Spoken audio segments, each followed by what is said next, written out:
Veneto. Allora, diteci il Veneto che vorreste. Il Veneto dove quel che la che va bene non è mia, è il furbo. Lei è quel che si impegna per portare avanti la società, per portare avanti le tradizioni, le cose buone. No quel che fa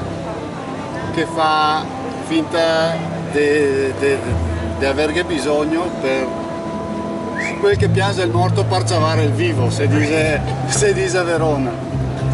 Io invece dico che un Veneto,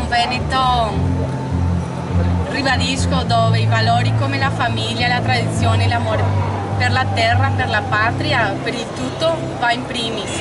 Lo dico io di Nuova Veneta, una Veneta che non ha mai sofferto problemi di razzismo, discriminazione tranne che dallo Stato italiano, perché per il resto mi trovo da Dio, come si vede. Hola. E allora vogliamo un Veneto con tanto amore. Esatto. Fateci vedere l'amore. Oh, così ci piace. I nuovi Veneti li abbiamo qua. Grazie ragazzi.